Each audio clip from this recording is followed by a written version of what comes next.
Welcome to our channel. ఈరోజు మీ ముందుకు చిన్న షార్ట్తో వచ్చానండి.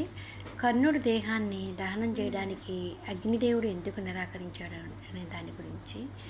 ఆ రోజు ఒక అసాధారణ దృశ్యం అయితే చోటు చేసుకుంది.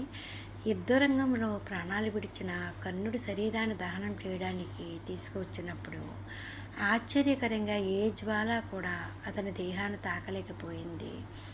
సాధారణంగా అగ్ని అన్నింటినీ దహనం చేస్తుంది, కానీ ఆ రోజు అగ్ని కూడా ఒక్క క్షణం వెనుకడుగు వేసినట్లుగా కనిపించింది. దానికి కారణం కర్ణుడి మహత్తర వ్యక్తిత్వం. అతని దానగుణం, నిస్వార్థత, ధర్మనిష్ట అంత పవిత్రంగా ఉండడంతో అగ్నిదేవుడే అతని శరీరాన్ని స్వీకరించడానికి సంకోచించాడని పురాణ గాథ అయితే చెప్తుంది. కర్ణుడు జీవితాంతం ఇచ్చేవాడిగానే నిలిచాడు, కానీ తన వద్ద ఉన్నదంతా ఇతరులకు అందించిన మహాదాత. ఆ సమయంలో సాక్షాత్తు శ్రీకృష్ణ పరమాత్మ ముందుకు వచ్చాడు. తన దివ్యహస్తం నుంచి ఒక పవిత్రమైన నీటి బొట్టుని కర్ణుడికి సమర్పించిన తర్వాతే అగ్నిదేవుడు ఆ మహావీరుడు దేహాన్ని దహనం చేయడానికి అంగీకరించాడని విశ్వాసం. ఈ సంఘటన మనకు ఒక గొప్ప సత్యాన్ని తెలియజేస్తుంది.